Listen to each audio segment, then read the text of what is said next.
आवाज। नमस्कार, स्वागत है आप सभी का इंडिया वॉइस पर। मैं आपके साथ निकिता कश्यप। बुलेटिन की शुरुआत करते हैं। उत्तर प्रदेश के लिए 24 जनवरी आज का दिन यानी कि काफी अहम है। आज प्रदेश अपना 76वां स्थापना दिवस मना रहा है। भारत की सांस्कृतिक धरोहरों को अगर किसी एक प्रदेश की पहचान में समेटा जाए तो उत्तर प्रदेश इसका सबसे जीवंत उदाहरण है। यहाँ राम की अयोध्या तो कृष्ण की मथुरा वृंदावन, बुद्ध की सारनाथ तो गंगा यमुना का संगम इलाहाबाद में है। जहां ताजमहल वाला आगरा भी है तो वहीं बनारस जैसे शाश्वत शहर यह धरती इतिहास, आध्यात्म, राजनीति और संस्कृति की एक अद्भुत संगम भूमि है। इस विराट पहचान को सलाम करते हुए उत्तर प्रदेश हर साल 24 जनवरी को अपना स्थापना दिवस मनाता है और इसी मौके पर राष्ट्रपति द्रौपदी मुर्मू से लेकर पीएम नरेंद्र मोदी और मुख्यमंत्री योगी आदित्यनाथ ने भी प्रदेशवासियों को बधाई दी और जहां उत्तर प्रदेश को विकास का ग्रोथ इंजन भी बताया गया।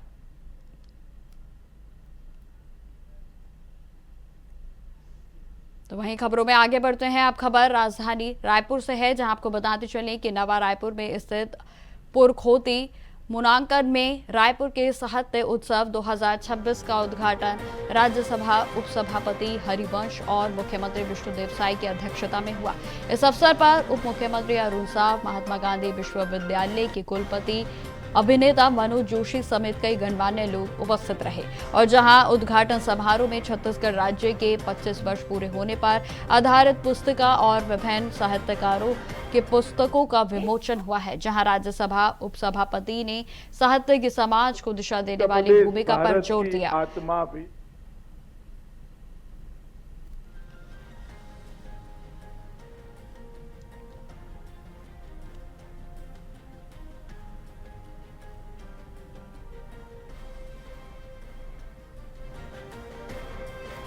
तो आपको बताते चलें कि सीएम साई की ओर से 25 पुस्तकों का विमोचन किया गया। जहां आपको बता दें कि साहित्य उत्सव 2026 का शुभारंभ मुख्यमंत्री विष्णुदेव साय के साथ साथ गणमान्य लोगों के द्वारा किया गया है। जहां यह साहित्य का कार्यक्रम 3 दिनों तक चलेगा। आपको यह भी जानकारी देते चले कि साहित्य उत्सव में तमाम लोगों के द्वारा शिरकत की जा रही है। जहां यह भी बता दें कि 42 सत्र इसमें होंगे और जहां कई महान साहित्यकारों की ओर से शिरकत की जा रही है। तो जहां साहित्यकारों का महाकुंभ रायपुर में इस समय लगा हुआ नजर आ रहा है।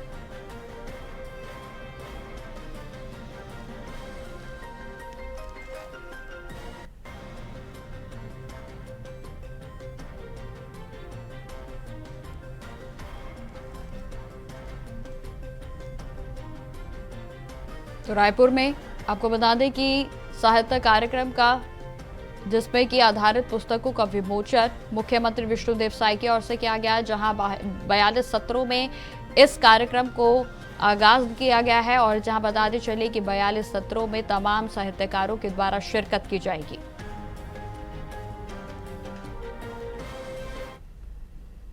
खबरों में आगे बढ़ते हैं। जौनपुर के शाहगंज जेसीएस में आपको बता दें कि चौक पर उस समय अफरा तफरी का माहौल बन गया जब प्रयागराज से आए एक छात्र ने बीच चौराहे पर ही हाई वोल्टेज ड्रामे को शुरू कर दिया और जहां अचानक हुए हंगामे को देखकर राहगीरों की भीड़ जमा हो गई तो वहीं कुछ ही देर में पूरा इलाका चर्चा का केंद्र बन गया और जहां प्रत्यक्षदर्शियों के अनुसार छात्र काफी आक्रोशित था, जो कि जोर जोर से अपनी बात रख रहा था। और जहां छात्र का आरोप है कि शाहगंज रेलवे स्टेशन पर बिना टिकट यात्रा के दौरान टीटी ने उसके साथ मारपीट की है। जहां न्याय की मांग को लेकर वह चौराहे पर पहुंचा तो वहीं हंगामा शुरू कर दिया। जहां आपको बताते चलें कि सूचना मिलते ही पुलिस भी मौके पर पहुंची और जहां हालातों को संभालते हुए छात्र को शांत कराया गया है और जहां पुलिस ने शिकायत को गंभीरता से लेते हुए निष्पक्ष जांच का भरोसा दिलाया तो वहीं हंगामे के चलते कुछ देर तक यातायात भी प्रभावित रहा।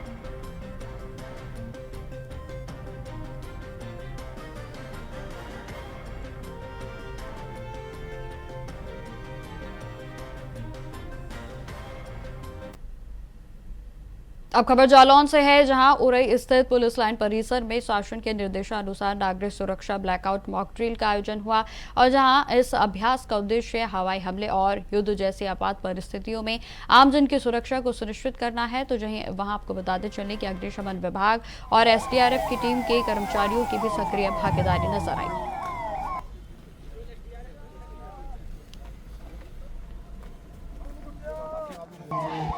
जनपद में किसी भी संभावित आपदा के दृष्टिगत आज लगभग सभी हमारे विभाग होते हैं जो किसी आपदा में कार्य करते हैं। पुलिस विभाग हुआ, फायर ब्रिगेड और हमारा मेडिकल डिपार्टमेंट, रेवेन्यू डिपार्टमेंट, ये सभी डिपार्टमेंट के जो किसी आपदा में काम करते हैं, इन सबका एक संयुक्त प्रशिक्षण हुआ है यहाँ पे ब्लैकआउट करके शाम 6 बजे से लेकर, और अभी पूरा कार्यक्रम पूरा हुआ है। इसमें सभी टीमों ने जो कार्रवाई की है उसके माध्यम से आगे आने वाली आपदाओं के बारे में तैयारी की गई।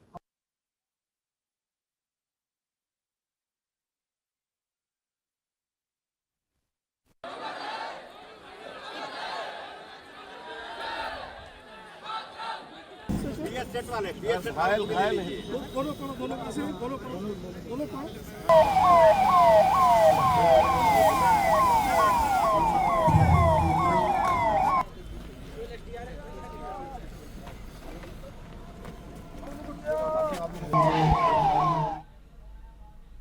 अब खबर अलीगढ़ से है, जहां शोक और गर्व का माहौल देखने को मिला है जब जम्मू कश्मीर के डोडा में शहीद हुए मोनू चौधरी का पार्थिव शरीर उनके पैतृक गांव दाऊपुर पहुंचा। जहां आपको बताते चलें कि आर्मी के जवान तिरंगे में लिपटा हुआ पार्थिव शरीर गांव लेकर पहुंचे, और जहां जैसे ही शहीद मोनू का शव गांव में पहुंचा तो परिजनों का रो रो कर बुरा हाल हो गया।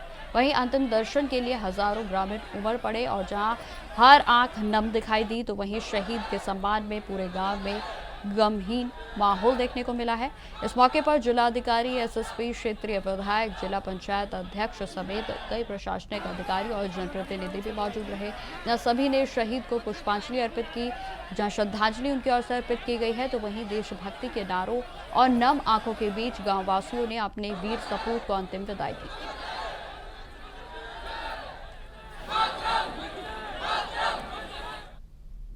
अब खबर देवरिया जनपद से है, जहां राजकीय इंटर कॉलेज परिसर में उत्तर प्रदेश के 77वें स्थापना दिवस के अवसर पर विकसित उत्तर प्रदेश कार्यक्रम का भव्य आयोजन किया गया, जहां प्रशासन के तत्वाधान में इस कार्यक्रम को किया गया है, और जहां कार्यक्रम की मुख्य अतिथि राज्य ग्राम विकास मंत्री विजयलक्ष्मी गौतम रही। बताते चलें कि इस अवसर पर जिलाधिकारी दिव्या मित्तल, मुख्य विकास अधिकारी राजेश कुमार सिंह सहित जिले के वरिष्ठ प्रशासनिक अधिकारी भी उपस्थित रहे, और जहां कार्यक्रम का उद्देश्य प्रदेश सरकार के विकास परक योजनाओं, ग्रामीण सशक्तिकरण और लोकतांत्रिक मूल्यों को जन जन तक पहुंचाना रहा।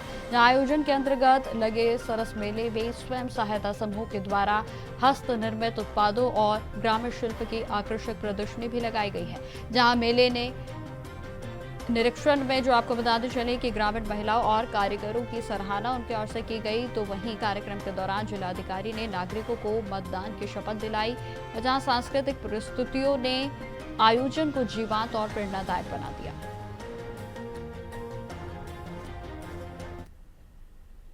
अब खबर कानपुर देहात से है, जहां भोगनीपुर कोतवाली क्षेत्र के पुखराया अस्तिया रोड पर पुलिस और बदमाशों के बीच जबरदस्त मुठभेड़ हो गई। बताते चले कि मुठभेड़ में एक बदमाश और 2 पुलिसकर्मी घायल हो गए हैं, और जहां घायल पुलिसकर्मी हेड कांस्टेबल अभय प्रताप और पवन कुमार यादव रहे। जहां आपको बता दें कि पुलिस ने मौके से 2 बदमाशों को गिरफ्तार कर लिया, तो जबकि 3 सदस्य फरार होने में कामयाब रहे। जानकारी के अनुसार अभियुक्त खाली पड़े मकानों को निशाना बनाते थे, और जहां मुठभेड़ के दौरान अभियुक्तों के पास तमंचा, कारतूस, हुक्का और एक मोटरसाइकिल को बरामद किया गया है।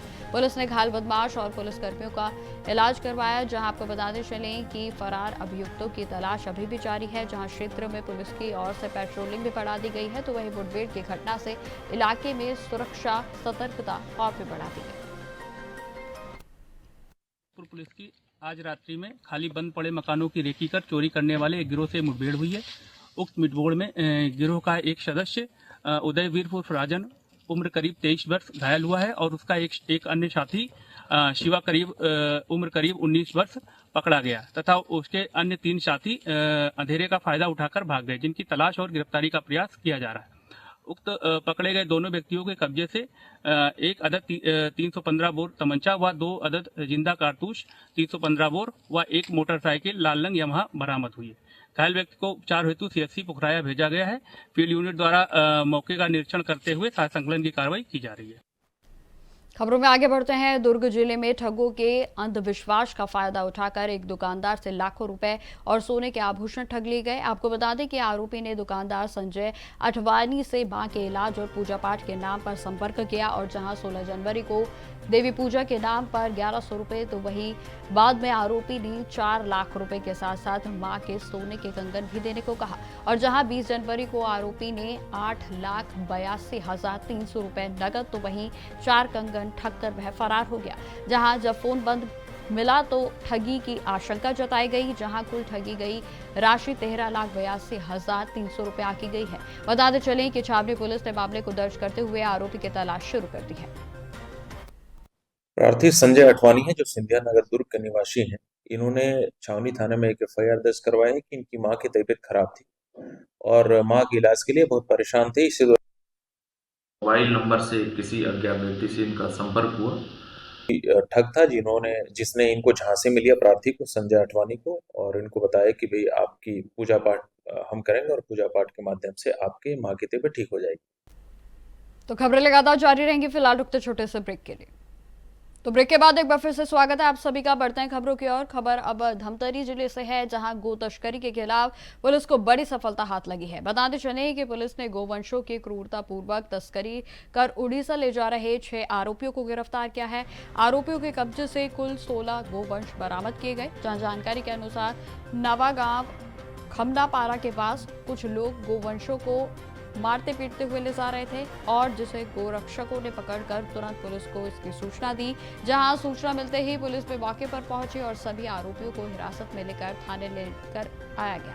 जहां पूछताछ के दौरान आरोपी गोवंशों को ले जाने के संबंधित कोई भी वैध दस्तावेज प्रस्तुत नहीं कर सके और जहां इसके बाद पुलिस ने सुखनाथ सतनामी, सूरज, उत्तम सतनामी, लोकेश्वर और विजय सेवई के साथ साथ कृष्ण को गिरफ्तार कर लिया। जहां आपको बताते चले कि उनके खिलाफ क्रूरता अधिनियम के तहत धाराओं के तहत मामले को दर्ज करते हुए न्यायिक हिरासत में उन्हें जेल भेज दिया है।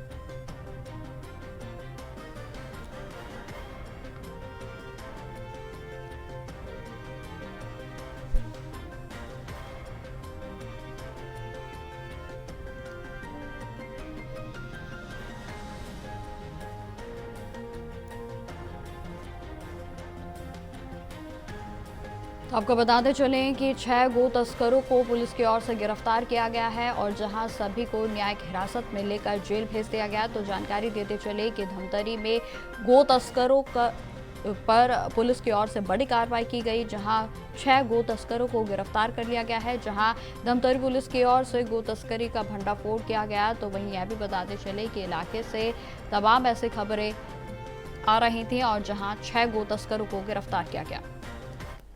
जिला धमतरी में एसपी सर के निर्देशन में गौ तस्करी के खिलाफ लगातार कार्रवाई हो रही है। इसी तारतम्य में थाना सिहावा पुलिस को मुखबिर से सूचना प्राप्त हुई कि कुछ व्यक्तियों द्वारा सांकरा के आसपास गौवंश की अवैध तस्करी कर उन्हें उड़ीसा ले जाया जा रहा है। जिसकी सूचना पर सिहावा पुलिस तत्काल मौके पर पहुंचे और मौके पर 6 व्यक्तियों द्वारा 10 गाय, 6 बछड़ा, 2 बछिया को रस्सी से बांधकर बिना दाना पानी के क्रूरतापूर्वक डंडों से मारते हुए जबरन हाकर उन्हें ले जाया जा रहा था। पुलिस द्वारा आरोपियों से उनका नाम पता पूछा गया और आरोपियों के पास गौवंश की खरीदी, बिक्री अथवा परिवहन से संबंधित कोई वैध दस्तावेज न होने से तथा यह स्वीकार करने से कि उक्त पशुओं को रायघर उड़ीसा पशु बाजार में विक्रय हेतु ले जाया जा रहा है। आरोपियों का उक्त कृत्य आपराधिक होने से थाना सिहावा में धारा 4, 6, 10 छत्तीसगढ़ कृषक पशु परिरक्षण अधिनियम 2004 के तहत अपराध कायम कर विवेचना में लिया गया और 6 आरोपियों को गिरफ्तार कर विधिवत न्यायिक रिमांड पर भेजा गया। मामले में जांच जारी है। खबरों में आगे बढ़ते हैं। उत्तर प्रदेश के लिए आज का दिन बेहद ही अहम है क्योंकि आज उत्तर प्रदेश अपना स्थापना दिवस मना रहा है। भारत की सांस्कृतिक धरोहरों को अगर किसी एक प्रदेश की पहचान में समेटा जाए तो वह है उत्तर प्रदेश। और इसी के बीच आपको बताते चले कि लखनऊ में आज भव्य कार्यक्रम का आयोजन किया गया और जिसमें गृह मंत्री अमित शाह और मुख्यमंत्री योगी आदित्यनाथ समेत उत्तर प्रदेश के तमाम गणमान्य लोगों ने शिरकत की। और जहां इस दौरान मुख्यमंत्री योगी आदित्यनाथ और गृह मंत्री अमित शाह ने क्या कुछ कहा, आप सुनिए। पूरा देश आज वैश्विक मंच पर अपनी एक नई पहचान बना रहा है। पिछले 11 वर्ष में हमने भारत की बदलती हुई तस्वीर को देखा है, एक नए भारत का दर्शन किया है। ऐसे नए भारत के शिल्पी आदरणीय प्रधानमंत्री जी का एक संदेश उत्तर प्रदेश की दिशा से इस अवसर पर हमें उपलब्ध हुआ है। हमारा सौभाग्य है कि आज मुझे आदरणीय प्रधानमंत्री जी के संदेश को प्रदेश की जनता जनार्दन के सामने यहां पर व्यक्त करने का अवसर प्राप्त हो रहा है। मैं इसके लिए आदरणीय प्रधानमंत्री जी के प्रति आभार व्यक्त करते हुए, आदरणीय प्रधानमंत्री जी ने लिखा है कि आज 24 जनवरी को उत्तर प्रदेश दिवस मनाया जा रहा है। मैं सभी यूपी वासियों को उत्तर प्रदेश दिवस की हृदय से शुभकामनाएं देता हूं। मैं काशी का सांसद हूं और यूपी के लोगों ने मुझे चुनकर के लोकसभा भेजा है, इसलिए यह दिन मेरे लिए और भी विशेष हो जाता है। यूपी के लोगों से मुझे जो प्रेम और आत्मीयता मिली है वह मेरे लिए एक बहुत बड़ी पूंजी है। उत्तर प्रदेश की मिट्टी में कुछ खास है। उत्तर प्रदेश ने हमेशा अपने सामर्थ्य से, अपनी प्रतिभा से देश के विकास को गति दी है। मुझे खुशी है कि हमारा उत्तर प्रदेश आज विकास भी और विरासत भी के मंत्र का उत्तम उदाहरण बन रहा है। यूपी में प्रभु श्री राम की जन्मभूमि अयोध्या है। भगवान श्री कृष्ण की जन्मभूमि मथुरा वृंदावन है और इसी भूमि पर सारनाथ से भगवान बुद्ध का ज्ञान विश्व को प्राप्त हुआ था। उत्तर प्रदेश भारत की आत्मा भी है और अब मैं निश्चित रूप से देख सकता हूं कि उत्तर प्रदेश भारत के विकास का इंजन भी बनने जा रहा है, विकसित भारत का इंजन बनेगा। ये यही भूमि है जहां प्रभु श्री राम, श्री कृष्ण, बाबा विश्वनाथ, भगवान महावीर, भगवान बुद्ध, कई सारे हमारे युग प्रवर्तक महानुभावों ने इस भूमि को पावन किया है। और आज मैं प्रेरणा स्थल में पहली बार आया हूं। 3 महानुभावों की आसमान को छूने वाली मूर्ति और सभी सुविधापूर्ण ये प्रेरणा स्थल को देखकर मैं योगी जी, हमारे दोनों मुख्यमंत्री और उनकी सरकार को बहुत बहुत साधुवाद देना चाहता हूं।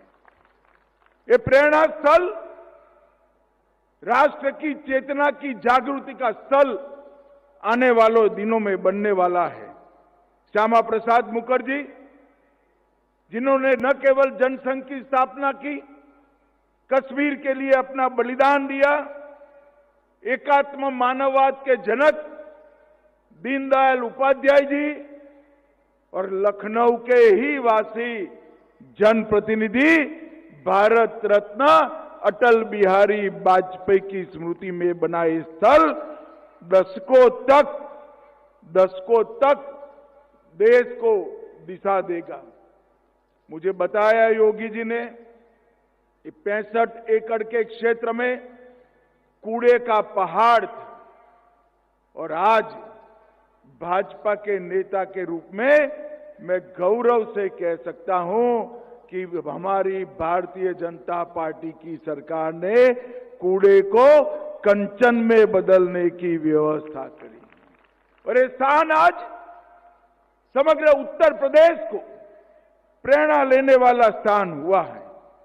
आज यहां पर सीएम युवा कार्यक्रम में उत्कृष्ट प्रदर्शन करने वाले 5 जनपदों को यहां पर सम्मानित किया गया। मित्रों, हर साल 1 लाख युवाओं को 5 लाख तक की ऋण मुक्त, ब्याज मुक्त, गारंटी मुक्त ऋण देने की एक व्यवस्था हुई है और 10% अनुदान भी बनता है। अब तक 1,30,000 युवाओं को 5,322 करोड़ का लाभ मिल चुका है और यहां पर आज व्यंजन मेला लगा है। मैं 2017 को याद करना चाहता हूं। हम लोग दिल्ली में यूपी का घोषणा पत्र बनाते थे।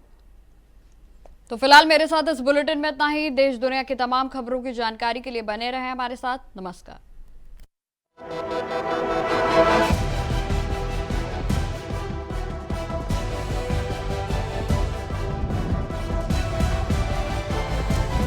इंडिया वॉइस, आपकी सोच, आपकी आवाज।